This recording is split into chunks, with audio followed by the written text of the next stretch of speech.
আমার ব্যাপারে বলা হয়েছে দীর্ঘদিন কারাগারে ছিলাম, 18 মাস 1 দিন, 1.5 বছর, প্রায় 1.5 বছর একই রুমে ছিলাম আল্লামা মামুনুল হক হাফিজাহুল্লাহর সাথে। 2 জন ব্যক্তি, একজন আমি আর একজন তিনি। 14 মাস একসাথে ছিলাম। আমাদের জন্য যে কারাগারটা ছিল, এই কারাগার কোনো স্বাভাবিক কারাগার ছিল না। এদেশের আলেমদেরকে বন্দী করা হয়েছিল। অপরাধ কি? অপরাধ হলো তারা বলেছিল বাংলাদেশ মুসলমানের দেশ, এদেশে কোনো মূর্তির সংস্কৃতি এদেশে চলতে পারে না। তারা বলেছিল শিরকি সংস্কৃতি, এদেশের 1000 বছরের ইতিহাসের সাথে কোনো শিরকি সংস্কৃতি চলতে পারে না। আল্লামা মামুনুল হক সাহেব বলেছিলেন বঙ্গবন্ধুর মূর্তি বানাবেন। পৃথিবীর ইতিহাস তো এটাই বলে, এক সময় যাদেরকে সম্মান করে মূর্তি বানানো হয়েছে, কয়েকদিন যাবার পরে তাদের মূর্তির মাথায় রশিটা নিয়ে অত্যন্ত অপমানজনক এবং লজ্জাজনক ভাবে তাদের মূর্তিগুলিকে উৎখাত করা হয়েছে। মামুনুল হক সাহেবের কথা বুঝতে পারে নাই। অপরাধ একটাই, কেন মূর্তির বিরুদ্ধে কথা হলো, কেন তারা শিরকের বিরুদ্ধে কথা বলল? এজন্য চিন্তা করলো এই আলেমরা বেশি বাড়াবাড়ি করে।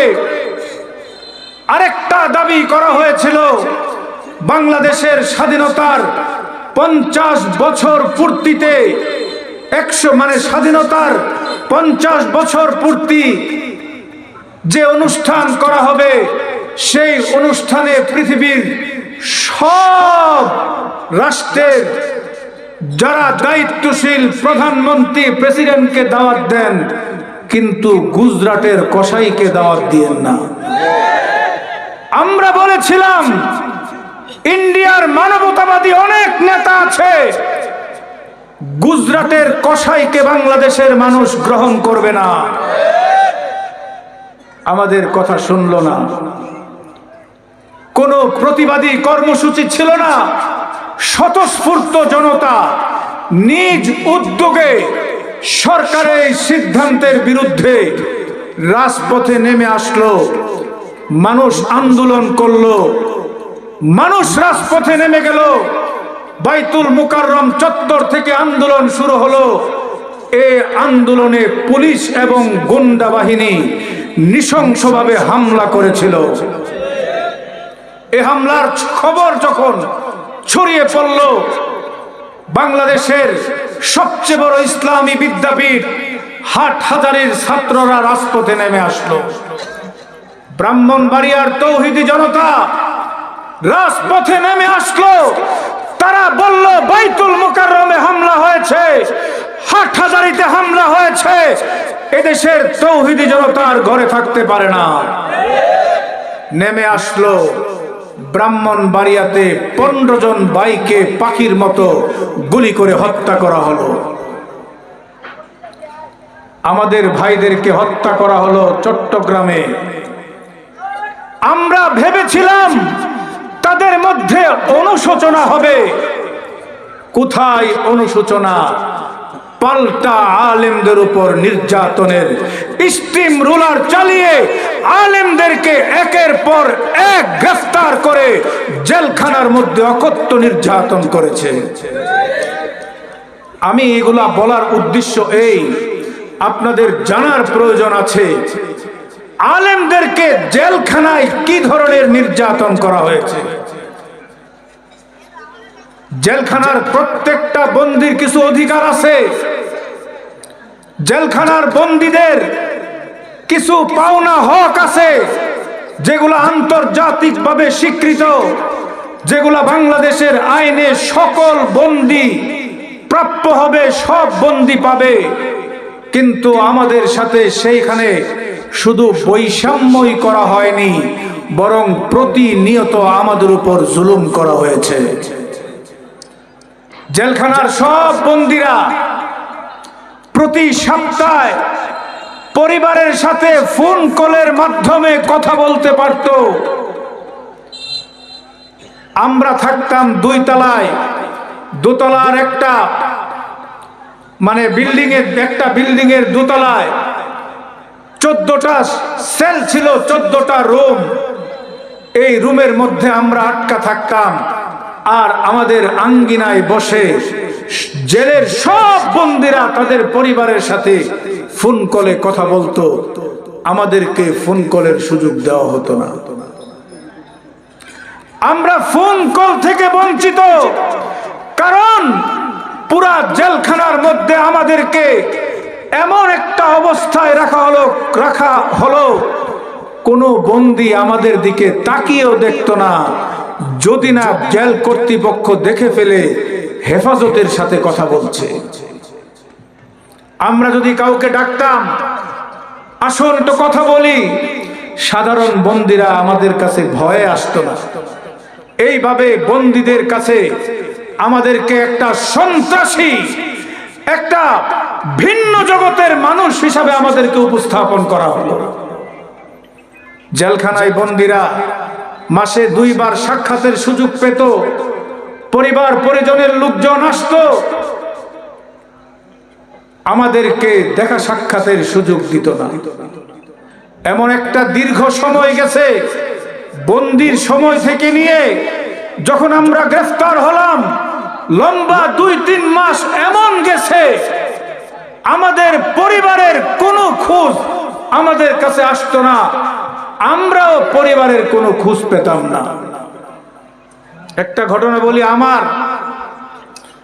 জেলখানায় আমি বন্দী হলাম এপ্রিল মাসে।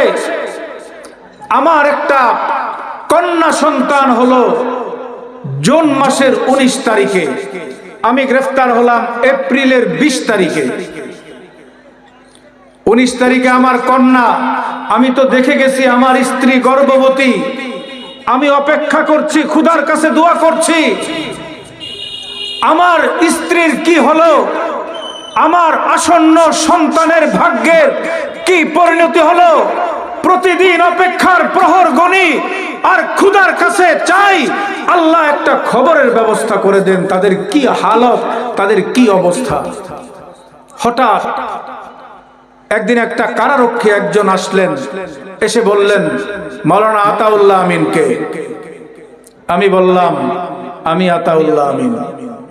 সে সর্বোচ্চ 30 সেকেন্ড আমার ছেলের সামনে দাঁড়িয়ে একটা কথাই বলল যে আপনার একটা কন্যা সন্তান হয়েছে, মাও ভালো আছে, মেয়েও ভালো আছে, আমি এবার বিদায় নেই, আসসালামু আলাইকুম।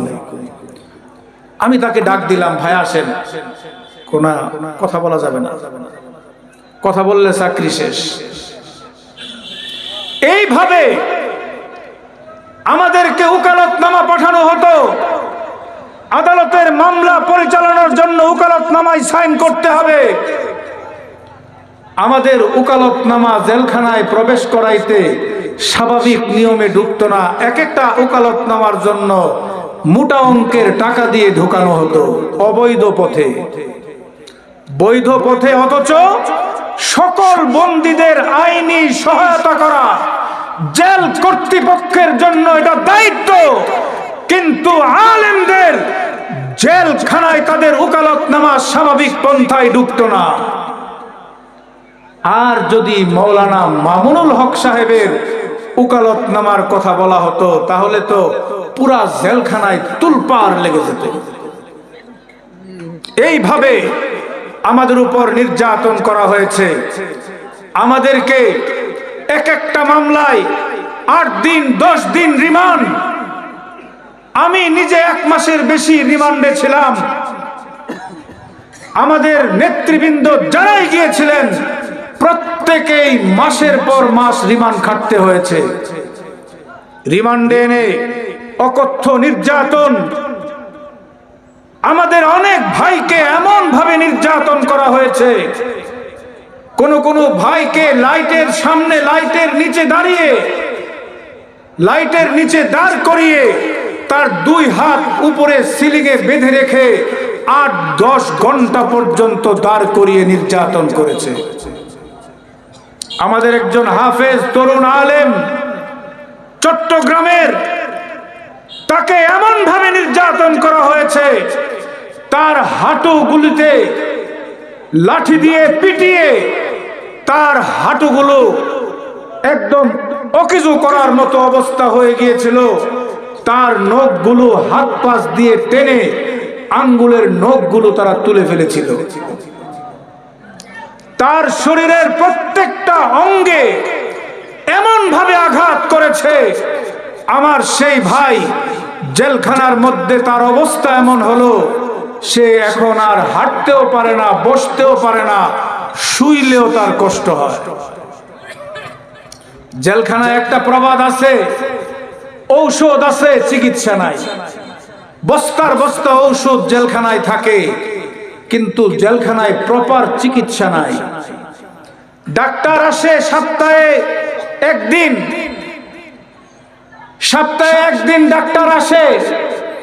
ওই ডাক্তার 2-3 ঘন্টা চিকিৎসা করে হাজার হাজার রোগী, ভালোভাবে দেখারও দরকার নাই, কোন রকম একটু হাজিরা দিয়ে ডাক্তার সাহেব চলে যান, আর চিকিৎসা করে এক বন্দী আরেক বন্দির চিকিৎসা করে।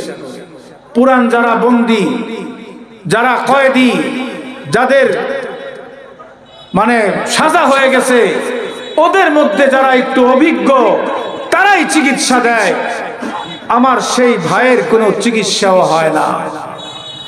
বারবার আবেদন করা হলো এই ভাইটাকে বাহিরের মেডিকেলে চিকিৎসার ব্যবস্থা করা হোক, তাকে চিকিৎসার কোনো ব্যবস্থা করা হয় নাই। কারণ সে হলো হেফাজতে ইসলাম। কারণ কি?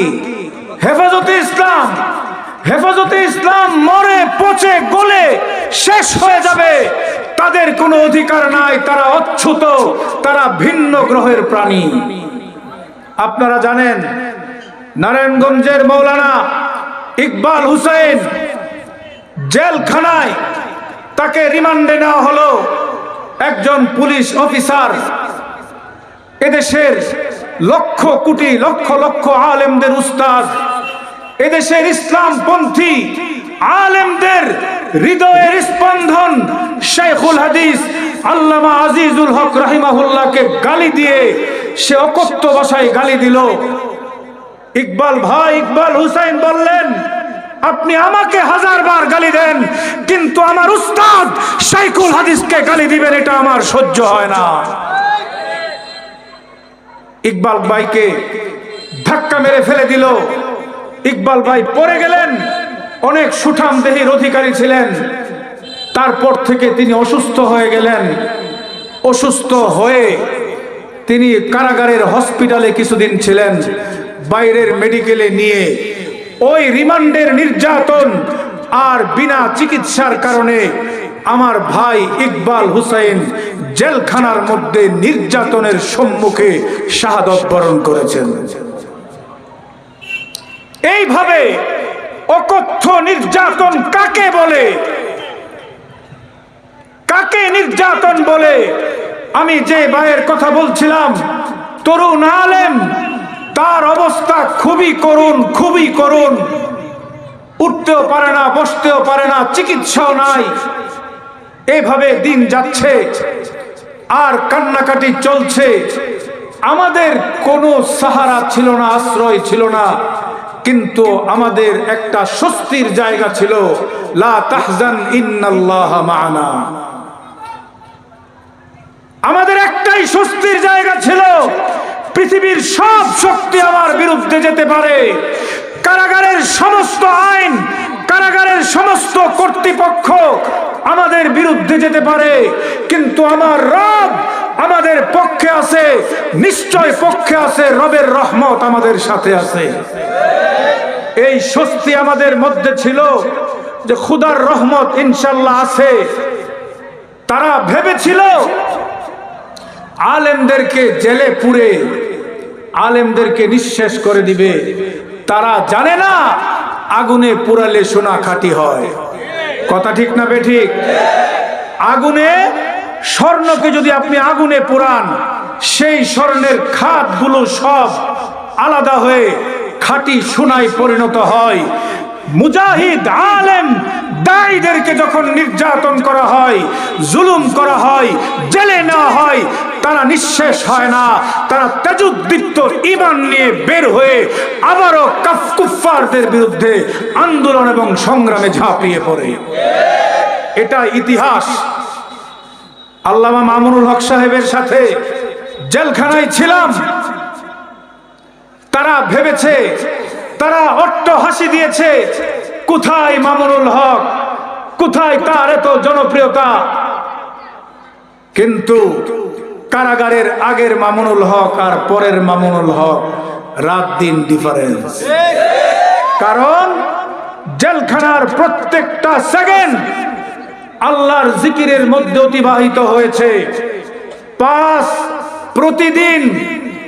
প্রতিদিন 5 থেকে 7 পারা কোরআনের তেলাওয়াত তিনি নামাজে দাঁড়িয়ে পড়েছেন।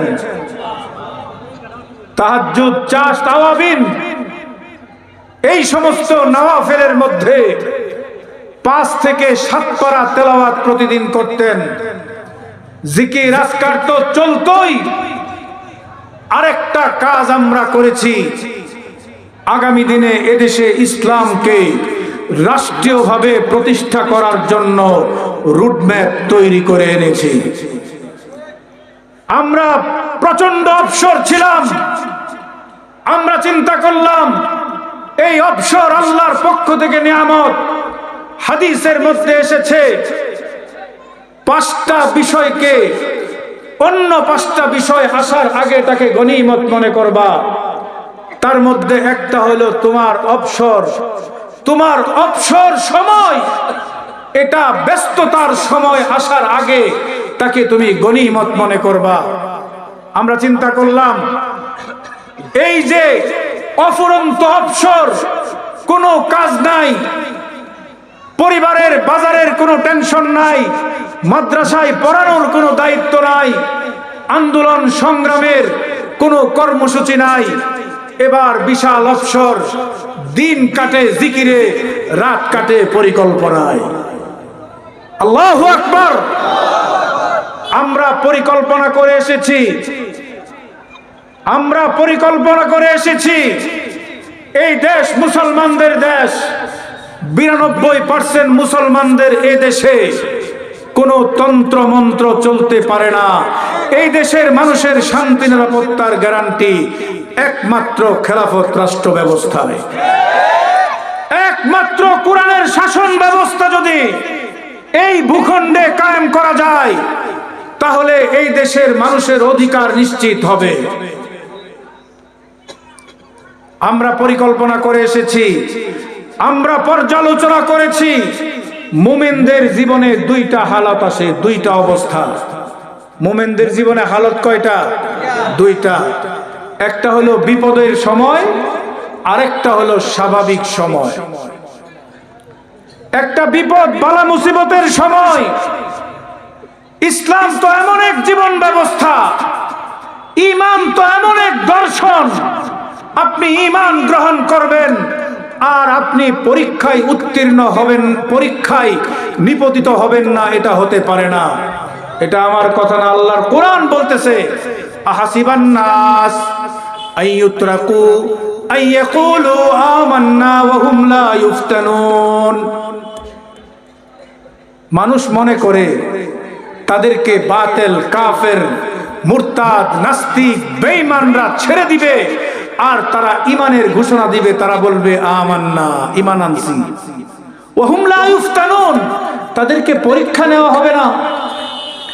ঈমান তো এমন এক দৌলত, ঈমানের পরীক্ষা দিতে হয়েছে আম্বিয়ায়ে কেরামের, ঈমানের পরীক্ষা দিতে হয়েছে সাহাবায়ে কেরামের, ঈমানের পরীক্ষা দিতে হয়েছে তাবিঈন, তাবে তাবিঈন, আউলিয়ায়ে কেরাম, যুগে যুগে মুজাহিদরা পরীক্ষা দিয়েছে। আজকে ১৫০০ বছর পরে এসে আমরা কি নবীর চেয়ে বেশি মূল্যবান হয়ে গেছি? নবীর রক্ত ঝরে নাই, নবীর দান শহীদ হয় নাই, সাহাবায়ে কেরাম শাহাদত বরণ করেন নাই, সাহাবায়ে কেরামের রক্তে আল্লাহর জমিন রঞ্জিত হয় নাই। সুতরাং যুগে যুগে বালা মুসিবত এসেছে ঈমানের প্রশ্নে, এগুলো আসতে থাকবে। যখন বালা মুসিবতের সময়, যখন পরীক্ষার সময়, তখন মুমিনের দায়িত্ব হলো সবর করা। মুমিনের দায়িত্ব কি? সবর, ধৈর্য ধারণ করা, অটল এবং অবিচল থাকা ইসলামের পক্ষে।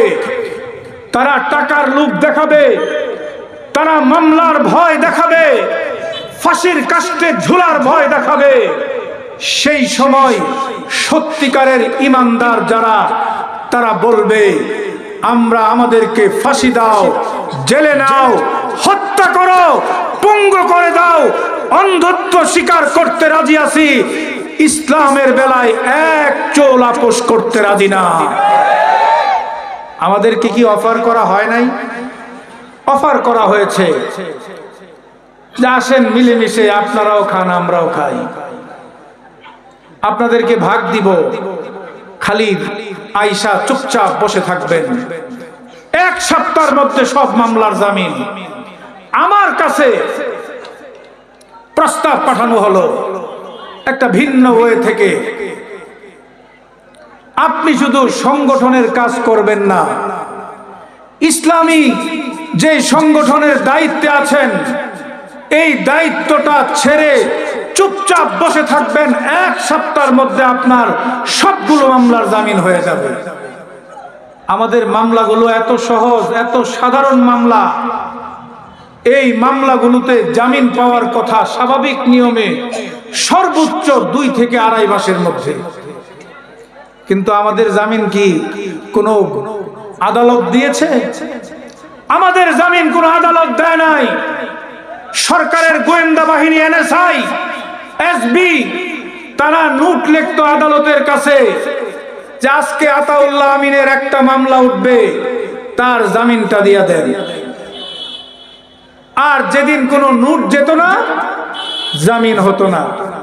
নারায়ণগঞ্জের জেলে ছিলাম, জেলা ম্যাজিস্ট্রেট আসলো। জেলা ম্যাজিস্ট্রেটের একটা নিয়ম আছে, তারা ম্যাজিস্ট্রেটরা 3 মাস পরে পরে জেলখানার খোঁজ খবর নিতে আসে, বন্দীদের কোনো অসুবিধা আছে কিনা। জেলা ম্যাজিস্ট্রেট খুঁজতে লাগলো আতাউল্লাহ আমিনকে। খুঁজতে খুঁজতে আমার ছেলে গেল, আপনি কি আতাউল্লাহ আমিন? আমি জি। আচ্ছা ঠিক আছে, থাকেন। আমি পরে খোঁজ নিয়ে দেখলাম আমাকে প্রথম 7টা মামলা দেওয়া হয়েছিল। 7 মামলার জামিন হওয়ার পরে সরকার তখনও সন্তুষ্ট হয় না, যেটা ছাড়া যাইব না, আরো 4টা মামলা দিল। ওই 4 মামলা, 2টা মামলা স্বাভাবিক প্রক্রিয়ায় যখন আদালতে আমরা জামিন চাইলাম, আমার উকিল জামিন চাইলো, জামিন দিয়া দিল। এখন ওই গোয়েন্দারা খবর পাইছে যে স্বাভাবিক হয়েছে তো 2টা জামিন হয়ে গেছে। এখন জেলা ম্যাজিস্ট্রেটকে বলে দিল আতাউল্লাহ আমিনের মামলা উঠলে তাকে জামিন দেওয়া হবে না। শুধুমাত্র আইওয়াস বিচার ব্যবস্থার নাকে রশি লাগিয়ে ম্যাজিস্ট্রেট বিচারকদেরকে এই সমস্ত সরকারি বাহিনীগুলো যা বলতো তাই করতে তারা বাধ্য হতো। এই বিচারকগুলিও মেরুদণ্ডহীন ছিল, এই আমলাগুলো মেরুদণ্ডহীন ছিল। তারা তাদের চাকরি আর পেটের চিন্তা করে দেশের মানুষের উপর অত্যাচার, জুলুম এবং নির্যাতন করেছে। তারা নাকি শপথ পরে তারা নাকি চাকরি নেয়, শপথ পরে তারা নাকি জনগণের সেবা করবে। প্রত্যেকটা চাকরিজীবী নির্লজ্জ বেহায়ার মতো দেশের জনগণের উপর অত্যাচার এবং জুলুম করেছে।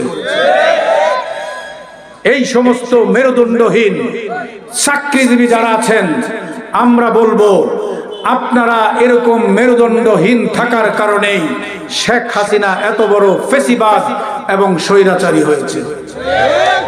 আপনারাও কম দায়ী না, আপনারাও কম দায়ী না। আপনারা ফেসিবাদের প্রতিটি রন্ধ্রে রন্ধ্রে, হাসিনা এবং তার দূষরদেরকে সাহায্য সহযোগিতা করেছেন। আপনাদের এই কারণেই, আপনাদের সহযোগিতার কারণেই এই জগদ্দল পাথর আমাদের উপর চেপে বসেছিল 15 বছর। আমি যে কথাটা বলছিলাম, আমাদের ওই ভাই, তার নখ উঠানো হলো, নির্যাতন করে, এমন ভাবে নির্যাতন করা হয়েছে, হাঁটতেও পারে না, বসতেও পারে না। একদিন তিনি ঘুমালেন, ঘুমিয়েছেন, গভীর ঘুমে মগ্ন।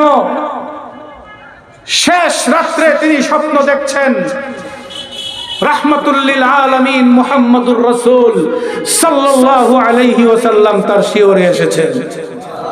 আল্লাহু আকবার। রাহমাতুল আলামিন জনাবে মুহাম্মদুর রাসূল সাল্লাল্লাহু আলাইহি ওয়াসাল্লাম তার কাছে এসে বলল, তোমার খুব কষ্ট হচ্ছে, তোমার খুব কষ্ট হচ্ছে, তোমার নখগুলো তারা উঠিয়ে ফেলছে, তোমার পাগুলো তারা গুঁড়া করে দিয়েছে, তোমার সারা অঙ্গে ব্যথা, তুমি হাঁটতেও পারছো না, বসতেও পারছো না, শুইতেও পারছো না, তোমার চিকিৎসাও হচ্ছে না। তুমি আমার কাছে আসো, তোমার গায়ে আমি একটু হাত বুলিয়ে দেই। আল্লাহু আকবার। আমার সেই ভাইয়ের গায়ের মধ্যে বিশ্বনবী, মানবতার নবী রাহমাতুল লিল আলামিন হাত বুলিয়ে দিলেন। পরদিন তিনি ঘুম থেকে উঠলেন, এবার দেখেন আর শরীরে কোনো ব্যথা নাই, আর কোনো ব্যথা নাই। এবার সে বসা থেকে দাঁড়িয়ে গেল, আস্তে আস্তে হাঁটা চলা শুরু করলো। আমার সেই ভাই এখনো সম্পূর্ণ সুস্থ আছেন। তারা ভেবেছে এই মোল্লা মৌলবীদের কোনো সম্পর্ক আল্লাহর সাথে নাই। আমাদের এক একটা চোখের পানি, আমরা তখনও বলেছিলাম আলেমদের চোখের পানি অ্যাটম বোমার চেয়ে পাওয়ারফুল। আলেমদের চোখের পানি অ্যাটম বোমার চেয়ে পাওয়ারফুল। তারা বুঝে নাই। আমরা যখন জেল থেকে বেরিয়ে আসলাম, বারবার বলেছি এখনো যারা বন্দী আছে তাদেরকে ছেড়ে দিন, আপনাদের দশা আমাদের চেয়ে করুণ হবে। কিন্তু দাম্ভিক, অহংকারী, তারা কি আসলে ধর্মের কথা শুনে? চোর না শুনে ধর্মের কথা। আমরা তাদের হিতাকাঙ্ক্ষী হয়ে বলেছিলাম আলেমদের পায়ে পড়ুন, আপনাদের ভবিষ্যৎ থাকবে। আলেমদের বিরোধিতা করবেন, বাংলাদেশে রাজনীতি করার কোনো অধিকার পাবেন না। দম্ভ ভরে বলল বঙ্গবন্ধুর কন্যা পালায় না, বঙ্গবন্ধুর কন্যা পালায় না। কোথায় গেছেন? বাংলাদেশের 1 ইঞ্চি মাটিও ব্যবহার করার সুযোগ পান নাই। সোজা হেলিকপ্টারে উঠে মোদির কুলে গিয়ে আশ্রয় নিয়েছেন। আলেমদের কথা শুনলে এই পরিণতি হতো না। আমার ভাইরা, যে কথা বলতেছিলাম, একটা হলো বালা মুসিবতের সময়, বালা মুসিবতের সময় ধৈর্য ধারণ করতে হবে। অটল অবিচল থেকে ইসলামের রজ্জুকে আঁকড়ে ধরে ইসলামকে প্রতিষ্ঠা করার মেহনত করে যেতে হবে। আর যখন বালা মুসিবত কেটে যাবে, স্বাভাবিক অবস্থায় সবকিছু চলবে, সেই অবস্থাটাকে বলা হয় শুকরের সময়, শুকর আদায় করার সময়। আজকে ফেসিবাদ বিদায় হয়েছে, বালা মুসিবত কেটে গেছে, স্বাভাবিক পরিস্থিতি এসেছে, কোরআনের মাহফিলগুলো চলছে, ইসলামের কথা দ্ব্যর্থহীন কণ্ঠে বলা যায়। একটা সময় ছিল কোরআনের মাহফিল হলে 144 দ্বারা জারি ছিল না? কোরআনের মাহফিলে একটু হক কথা বললেই গুন্ডা পান্ডারা এসে বলতো হুজুর কথা বন্ধ করুন, সে অবস্থা নাই। এখন শুকরিয়া আদায় করার সময়।